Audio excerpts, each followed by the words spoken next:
আসসালামু আলাইকুম। আপনাদের সকলকে বিডিনিয়ান স্কুলের পক্ষ থেকে আন্তরিক শুভেচ্ছা জানাই। আমি মোহাম্মদ নওশাদজামান রাজ। বর্তমানে পড়াশোনা করছি রুয়েট সিএসসি ডিপার্টমেন্টে। তো আজকে আপনাদের ক্লাসের মূলত আমি যে লেকচারটা দেব সেটা ম্যাট্রিক্সের উপরে। তো আপনারা হয়তো অনেকে এতদিনে ম্যাট্রিক্স করে এসেছেন। তো সেই ক্ষেত্রে দেখা যায় যে ম্যাট্রিক্সের যে গুণের নিয়মটা ছিল, আমাদের অনেকেরই কনফিউশন থাকে সেটা নিয়ে।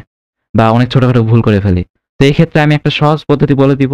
সময়টা একটু বেশি লাগবে কিন্তু আপনাদের কোনো ভুল যাওয়ার পসিবিলিটি থাকবে না। এটা একটা আরেকটা টপিক আলোচনা করব সেটা হলো ইনভার্স ম্যাট্রিক্স।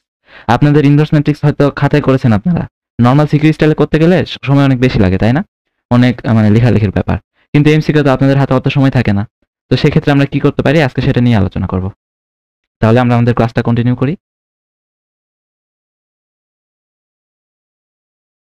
ওকে। এখানে আমরা তাহলে ইনভার্স ম্যাট্রিক্স নির্ণয়ের পদ্ধতি শিখব দুই ভাবে। প্রথমে শিখব 2/2। একটি 2/2 ম্যাট্রিক্স দেওয়া থাকলে আমরা সেটাকে কিভাবে তার ইনভার্স বের করব সেই জিনিসটা শিখব। তো ইনভার্স বের করার ফর্মুলাটা কি? অ্যাডজয়েন্ট ম্যাট্রিক্সকে আমাদের এ ম্যাট্রিক্সের নির্ণায়কের মান দ্বারা ভাগ করতে হয়, তাই না? তাহলে আমাদের কথা হলো যে এই অ্যাডজয়েন্ট অফ এ এই ম্যাট্রিক্সটা বের করাই তো মুশকিল। তো এই ক্ষেত্রে আমরা কিভাবে বের করতে পারি? কোনো ব্যাপার না, খুবই ইজি। 2/2 এর ক্ষেত্রে জিনিসটা খুবই ইজি, দেখো। একটু মনোযোগ দিতে হবে। তাহলে অ্যাডজয়েন্ট অফ এ সমান আমরা কি লিখতে পারি? এই যে আমাদের কাছে একটা ম্যাট্রিক্স আছে না? এই ম্যাট্রিক্সটাকে একটু মডিফাই করব। সেটা কি? এই যে মুখ্য কর্ণ আর গৌণ কর্ণ আমরা চিনি না? এই বরাবর কর্ণকে কি বলা হয়? মুখ্য কর্ণ। আর এই বরাবর কর্ণকে কি বলা হয়? গৌণ কর্ণ, তাই না? এটা নিয়ে তো আপনাদের আশা করি সকলেরই আইডিয়া আছে। তাহলে আমরা মুখ্য কর্ণ বরাবর যে ভুক্তিগুলো থাকবে তাদেরকে এক্সচেঞ্জ করে দিব। তাহলে এখানে 1 এর জায়গায় 9 বসাবো আর 9 এর জায়গায় 1 বসাবো। এইটা ফার্স্ট নিয়ম। তাহলে স্টেপ 1 কি? মুখ্য কর্ণ বরাবর ভুক্তিগুলোকে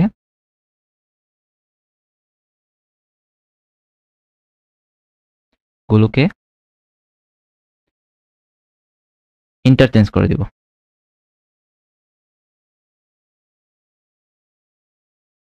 করে দিব। আর স্টেপ 2 টা কি হবে আমাদের সেক্ষেত্রে?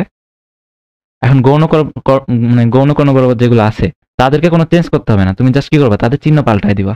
যেমন এখানে দেখো আমাদের 2 আছে না? আমরা চিহ্ন পাল্টায় এটাকে লিখবো -2। এখানে আমাদের -4 আছে না? আমরা চিহ্ন পাল্টায় কি লিখবো? জাস্ট 4।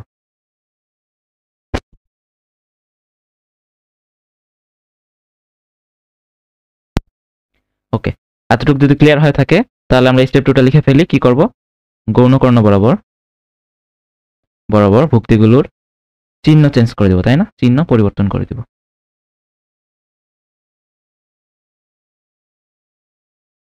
তাহলে আমরা কি পাবো? অ্যাডজয়েন্ট অফ এ ম্যাট্রিক্স পাবো, তাই না? কিন্তু আমাদের কাজ তো এখনো শেষ হয় নাই। এ ইনভার্স বের করতে গেলে অ্যাডজয়েন্ট অফ এ ম্যাট্রিক্সটাকে কি দ্বারা ভাগ করতে হয়? এ ম্যাট্রিক্সের নির্ণায়কের মান দ্বারা। তাহলে এ ম্যাট্রিক্সের নির্ণায়কের মান কিভাবে বের করব? খুবই ইজি, তাই না?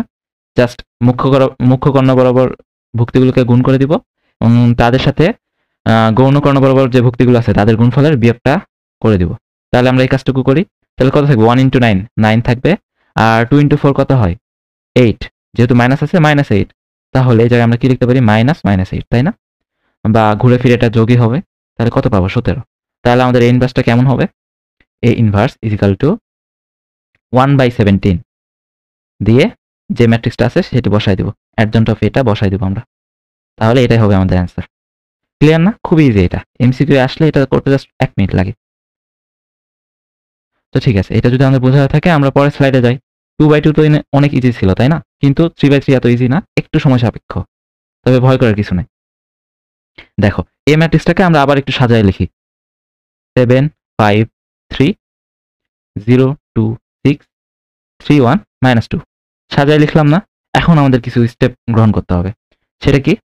এই যে আমাদের উপরে যেটি আছে প্রথম সারি, সারি নিয়ে কাজ না করে আমরা কাজ করি। প্রথম 2টা কলাম নিয়ে কাজ করি। প্রথম 2টা কলামকে আবার রিপিট করতে হবে। এটাকে আর এটাকে রিপিট করে দিতে হবে। তাহলে এই যে 3 6 -2 এর পরে আবার প্রথম কলামটা নিয়ে আসলাম। তারপরে কি আবার দ্বিতীয় কলামটা নিয়ে আসলাম।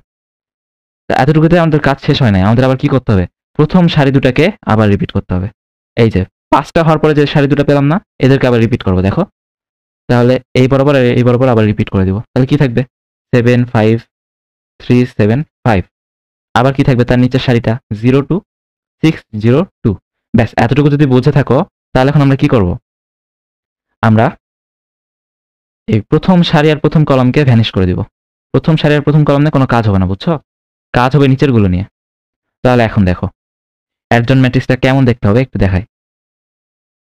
অ্যাডজয়েন্ট অফ এ অবশ্যই 3/3 ম্যাট্রিক্স হবে, তাই না?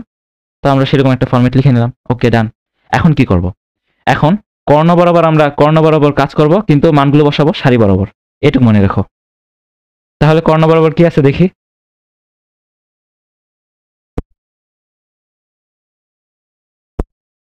এই যে আমাদের প্রথম যে 4টি উপাদান আছে না, এগুলার আমরা সহগুণক বের করব বা অনুরাশি বের করব। এই 4টার অনুরাশি বের করি, কত আসবে? 2 × -2 -4, আর তার সাথে -6 অ্যাড হবে, তাহলে আলটিমেটলি আসবে কত? -10। তাহলে প্রথমটার ক্ষেত্রে আসলো কত? -10। কাজ কিন্তু শেষ হয় নাই। এরপরে আবার পরের দুটাকে নিয়ে কাজ করতে হবে। এই দুটার অনুরাশি কত আসবে আমাদের? 3 + 10, তাহলে 13। কাজ করতেছি কলাম বরাবর, কিন্তু ভ্যালু বসাবো কি বরাবর? সারি বরাবর, তাই না? তাহলে এখানে কত আসবে? +13। ওকে, ডান। এর পরের দুটাকে নিয়ে কাজ করি আমরা।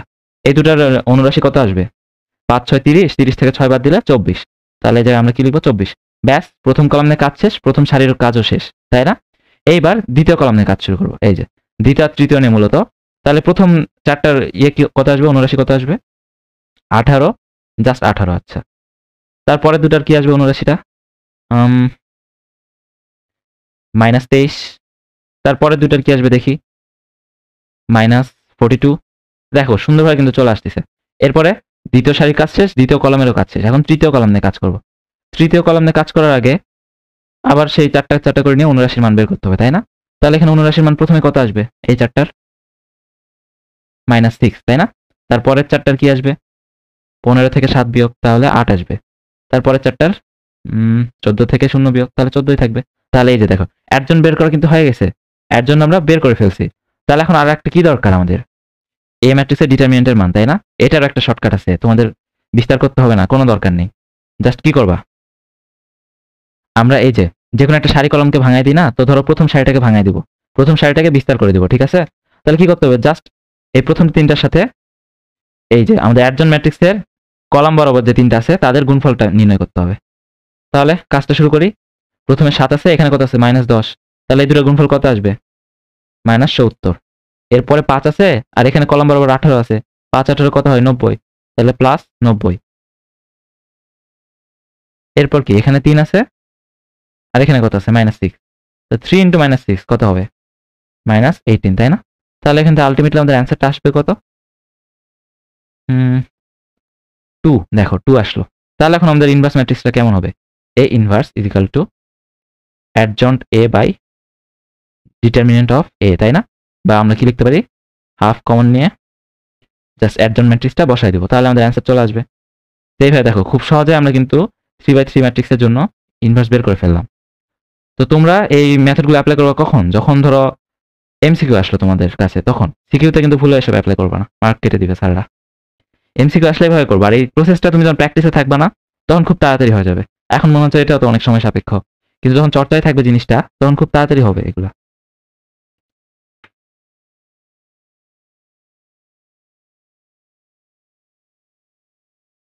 ওকে, আমরা তাহলে আমাদের নেক্সট টপিকে যাই। সেটা কি? ম্যাট্রিক্সের গুণফল। আমরা যোগ বিয়োগ তো সবই পারি, কিন্তু গুণফলে যে আমাদের সামান্য কিছু সমস্যা হয়, তাই না? তো তার জন্য আজকে আমরা এই স্লাইডটা দেখবো। দেখো, ম্যাট্রিক্সের গুণ। শুরুতে আমাদের কি করতে হয়? শর্ত চেক করতে হয়, শর্ত। তো শর্তটা কি? প্রথম ম্যাট্রিক্সের কলাম সংখ্যা যদি দ্বিতীয় ম্যাট্রিক্সের সারি সংখ্যার সমান হয়, তবে ম্যাট্রিক্সের গুণফল নির্ণয় করা যাবে, তাই না?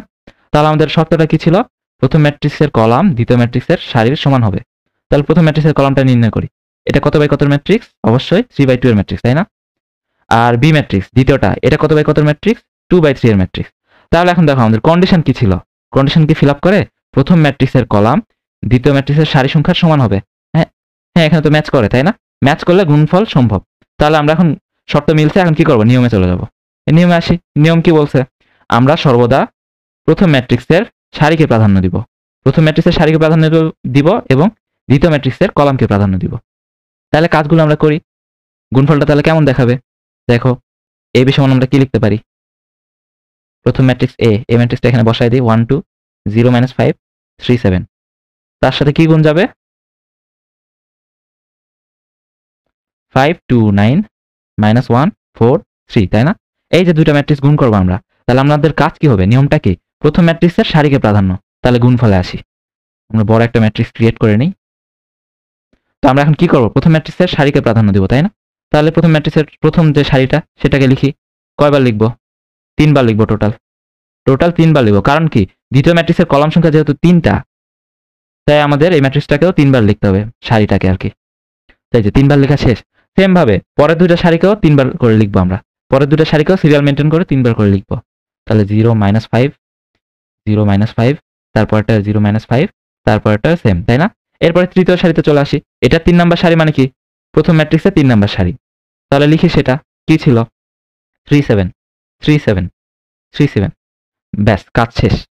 তাহলে প্রথম ম্যাট্রিক্স নিয়ে কিন্তু কাজ শেষ। এখনো আমাদের পুরোপুরি কাজ শেষ হয় নাই। তো আমরা কি করব এখন? আমাদের পালা কি? দ্বিতীয় ম্যাট্রিক্সের কলামকে প্রাধান্য দেওয়া। তাহলে দ্বিতীয় ম্যাট্রিক্সের প্রথম কলাম নিয়ে আমরা কাজ করি। 5 - 1। তাহলে সেটা কই বসাবো? এই ম্যাট্রিক্সের প্রথম কলামে 5 আর -1 ইনপুট দিব। কিভাবে? দেখো, 1 এর সাথে 5 গুণ করব, 2 এর সাথে -1 গুণ করব। সেম ভাবে প্রত্যেকটা সিরিয়াল মেনটেন করে প্রথমটার সাথে 5 গুণ করব, দ্বিতীয়টার সাথে -1 গুণ করব। এরপর আবার সেম এই কাজটুকু করবা। তাহলে দেখো, প্রথম সারি ইনপুট দেওয়া শেষ। এরপর আমাদের কাজ কি হবে? দ্বিতীয় সারি ইনপুট দেওয়া। দ্বিতীয় সারি কই ইনপুট দিব? অবশ্যই এই ম্যাট্রিক্সের দ্বিতীয় সারিতে, তাই না? সরি, দ্বিতীয় কলাম বলতে চেয়েছি। তাহলে এই ম্যাট্রিক্সের দ্বিতীয় কলামে আমরা ইনপুট দেই। চলো, তাহলে 1 এর সাথে 2 গুণ যাবে, 2 এর সাথে 4 গুণ যাবে, 0 এর সাথে 2 গুণ যাবে, -5 এর সাথে 4 গুণ যাবে।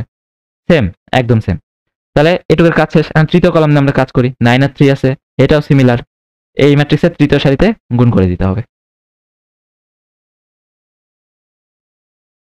ওকে, এতটুকু তো কাজ শেষ। আরেকটু কাজ বাকি আছে। প্রত্যেকটার মাঝে যোগ দিতে হবে। এখানে যেহেতু অলরেডি বিয়োগ আছে, যোগ দেওয়ার আর কোনো প্রয়োজন নেই। প্রত্যেকটার মাঝে চিহ্ন দিয়ে দেবো। এখানে বিয়োগ আছে, আর কিছু করার প্রয়োজন নেই। সিমিলার সবভাবে। এই যে যোগ করে দিলাম। এখন তুমি জাস্ট ক্যালকুলেশন করো, তোমার ম্যাট্রিক্সের অ্যান্সার চলে আসবে। উপরে কত দেখি? 5 - 2 কত থাকে? 3। উপরে তাহলে থাকবে কত? 3। এরপর কত? 2 + 8 থাকবে কত? 10। এরপরেরটাই 9 + 6 থাকবে কত? 15। নিচের এটাই আসি, কত থাকবে? 0 + 5, তাহলে থাকবে জাস্ট +5। এরপরেরটা কি আসবে? 0 -20, তাহলে থাকবে কত? -20। তারপরটাই কি আসবে? -15। এরপরে নিচে যাই আমরা। 15 থেকে 7 বিয়োগ করলে কত থাকে? 8। এরপরটায় যাই। 6 এর সাথে আমরা 28 যোগ করব, তাহলে থাকবে কত? 34। এরপরটায় যাই।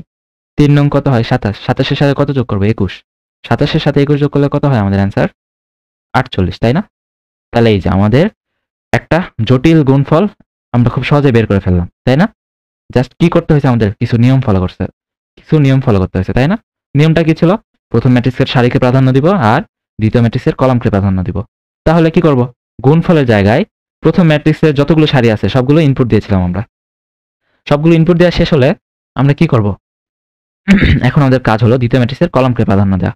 তাহলে দ্বিতীয় ম্যাট্রিক্সের যতগুলো কলাম ছিল না, প্রত্যেকটা এই ম্যাট্রিক্সের সিরিয়াল মেনটেন করে বসাই দিছি, তাই না? তো এই কাজগুলো করলে আমরা এই যে সুন্দর 3/3 ম্যাট্রিক্সের গুণফল বের করতে পারি।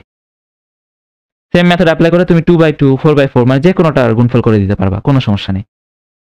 তাহলে আশা করি বুঝছো গুণের এই সহজ ট্রিক্সটা। তোমরা এটা কাজে লাগালে কখনো ভুল করবে না। আরো সহজে করা যায়, কিন্তু ওইসব ক্ষেত্রে ভুল হওয়ার চান্স থাকে, কিন্তু এই ক্ষেত্রে কোনো ভুল যাওয়ার চান্স নেই। আর আরেকটা কথা, আমরা একটু আগে যে ইনভার্স গুলো করে আসলাম, এগুলো তোমরা এমসিকিউ অবশ্যই এখন থেকেই অ্যাপ্লাই করার ট্রাই করবা। প্র্যাকটিসে নিয়ে আসলে এই এমসিকিউ গুলো টাইমই লাগবে না তোমাদের। বিশেষ করে 2/2 এর যে এমসিকিউটা দেখছি না আমরা, এই এমসিকিউটা খুবই কমন, বোর্ডে এতবার আসছে ধারণা করতে পারবা না। তা আশা করি এটা তোমরা খুব সহজেই করতে পারবা। তাহলে আজকের আমাদের শর্টকাট ক্লাসটুকু এতটুকুই ছিল। আমরা তাহলে এখন বিদায় নিই। আশা করি নেক্সট ক্লাস আবার তোমাদের জন্য ভালো কিছু নিয়ে আসতে পারবো নেক্সট ক্লাসে। ঠিক আছে, আল্লাহ হাফেজ।